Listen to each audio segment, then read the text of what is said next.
heshtësja bëhet e pakëndshme dhe instinktivisht, dora jote shtrihet për telefonin. Nuk po kërkon një mesazh, po kërkon strehim. Kontrollimi i telefonit edhe pa njoftime është bërë tiku i ri nervor i shekullit të 21.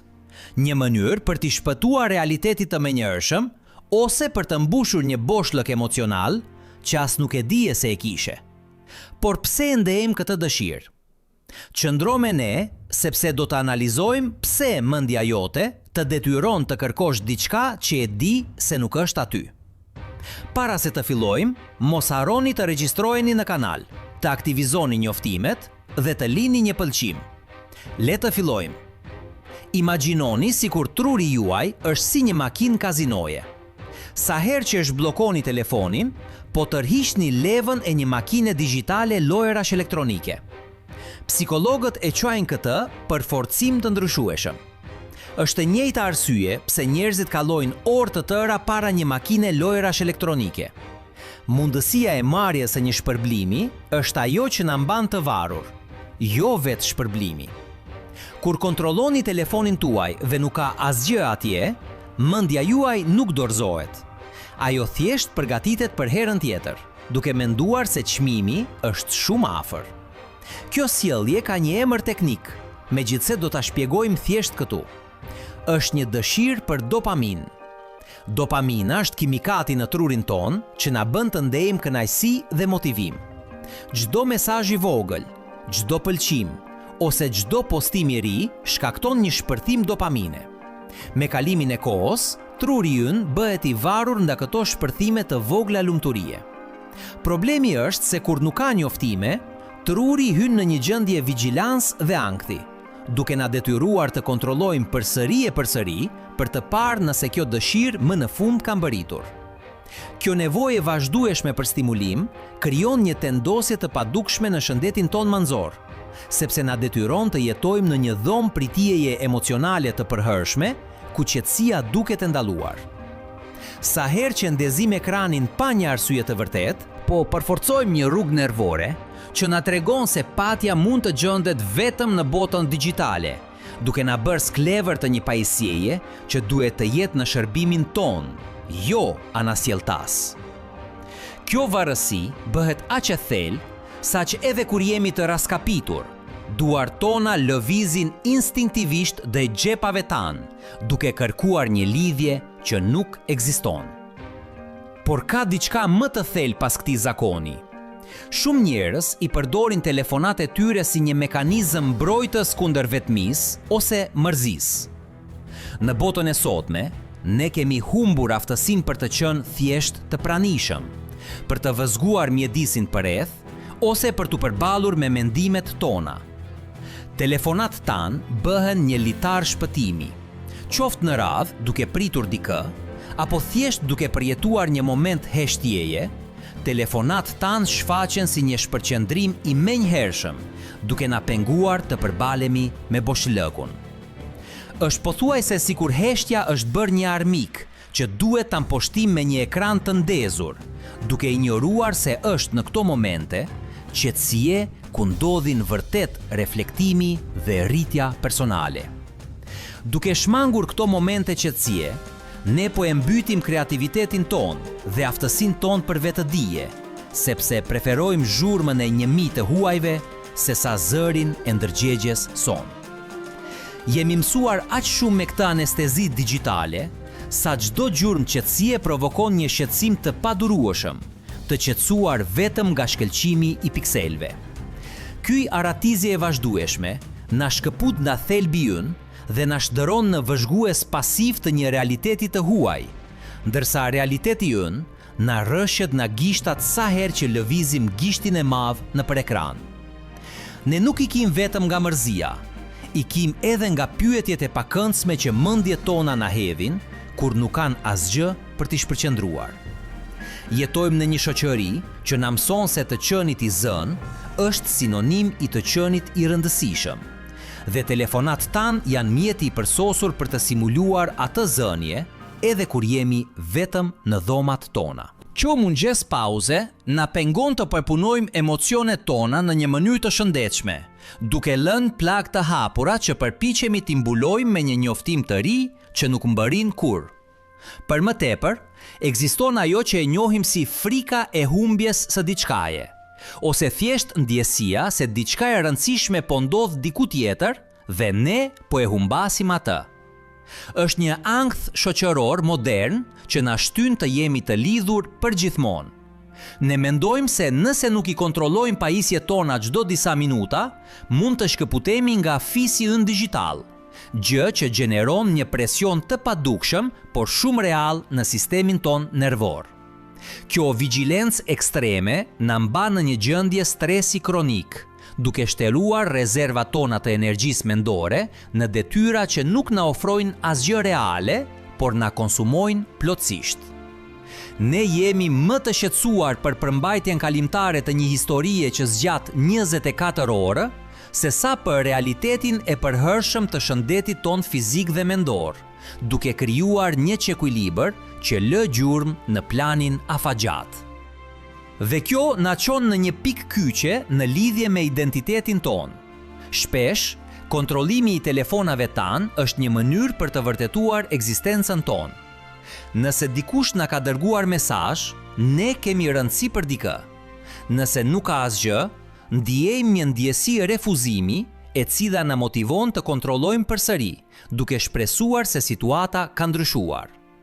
Është një lak reagimi që mund të ndikojë seriozisht në vetvlerësimin ton dhe aftësinë ton për t'u përqendruar në botën reale. Duke e vendosur vetvlerësimin ton në duart e një algoritmi ose në përgjigjet e të tjerëve, bëhemi jashtëzakonisht të prekshëm ndaj zhgënjimit dhe trishtimit.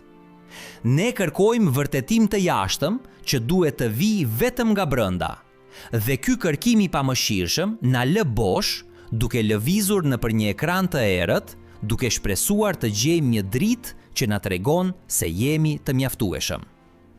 Por tani më thuaj, duke parë se si ky zakon ndikon në marrëdhëniet dhe qetësinë tënde mendore, do të doja shumë që të vije te komentet dhe të na tregoje.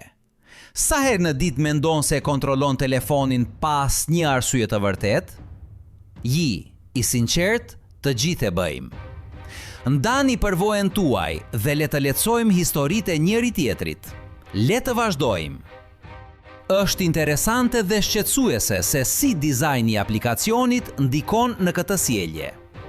Ngjyrat e kuqe të tullumbaceve të njoftimeve, tingulli specifik i një alarmi dhe madje dhe mënyra se si rrëshqitim poshtë për të rifreskuar një faqe, janë të dizajnuara për të imituar lëvizjet e makinave të lojrave të fatit.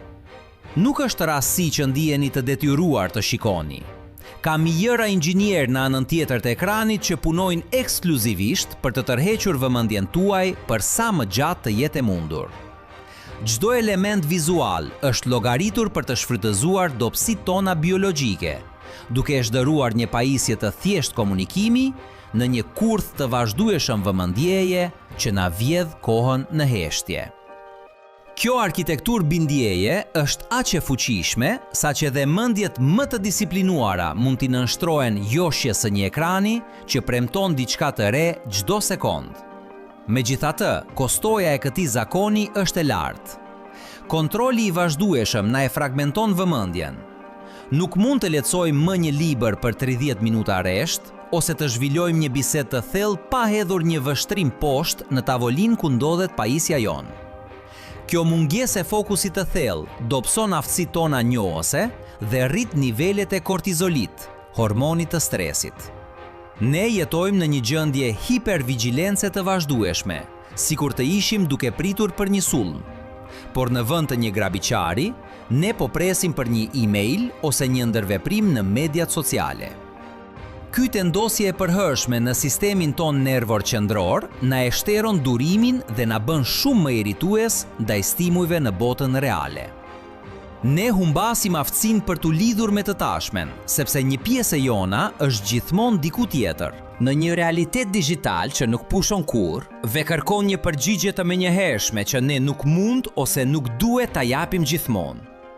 Ndikimi në marrëdhëniet tona personale është shkatërues, Pasi akti i shikimit të telefonave tanë, ndërsa dikush po na flet, dërgon një mesazh të qartë se ajo që po ndodh në ekran është më e rëndësishme se sa personi përballë nesh. Kjo shkëputje sociale na zhyt në një vetmi të thellë, ironikisht ndërsa jemi të rrethuar nga mirë miq dhe ndjekës virtual. Një aspekt tjetër i rëndësishëm psikologjik është shtyrja e strukturuar. Ndonjëherë i kontrollojnë telefonat tanë sepse detyra që kemi përpara është e vështirë ose e mërzitshme. Është një mënyrë për t'i thënë vete se po bëjnë diçka edhe nëse thjesht po shikojmë ekranin. Është një mikroaratisje nga përgjegjësitë tona që të grumbulluara gjatë gjithë ditës na bën të humbasim orë të tëra produktiviteti dhe, më keq akoma, kohë cilësore me veten. Në vend që të përbalemi me sfidën e një projekti kompleks ose përpjekjen për të mësuar diçka të re, ne zgjedhim rrugën e lehtë të kënaqësisë së menjëhershme, e cila në planin afatgjat na gërrien besimin në aftësitë dhe talentet tona. Për ta thyer këtë cikël, është e nevojshme të kuptohet se telefoni duhet të jetë një mjet, jo një mjeshtër. Psikologjia sugjeron që të fillojmë të praktikojmë tolerancën ndaj mërzisë. Lëreni telefonin tuaj në një dhomë tjetër për një orë, ose bëni një shëtitje pa të. Në fillim, do të ndjeni ankth të madh, një ndjenjë lakuricie digjitale, por me kalimin e kohës, truri juaj do të fillojë të rikalibrohet. Do të zbuloni se bota vazhdon të rrotullohet, edhe nëse nuk e dini se çfarë po ndodh në të. Instagram çdo 5 minuta. Do të rizbulosh ndjenjën tënde të mrekullisë për gjërat e vogla në jetë, si ngjyra e qiellit në perëndim të diellit ose zhurma e shiut. Gjëra që më pari injoroje, sepse shikimi jut ishte i fiksuar në një panel zhami. Mbaj mend se sa herë që zgjedh të mos e shikosh telefonin kur nuk ka njoftime, por i fiton pak nga liria jote. Po e stërvit mendjen tënde që të vendos se ku ta përqendroj vëmendjen e saj, jo një algoritem të projektuar për të fituar para nga impulset e tua. Lidhja e vërtet nuk është në ekran, por në atë që ndodh ndërsa shikon diku tjetër.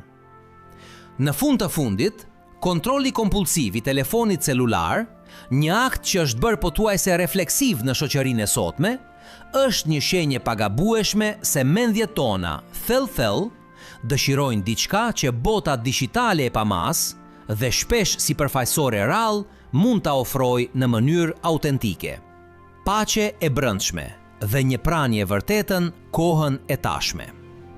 Për të marrë kontrollin e kësaj varësie digjitale, është thelbësore të kuptohen mekanizmat themelor.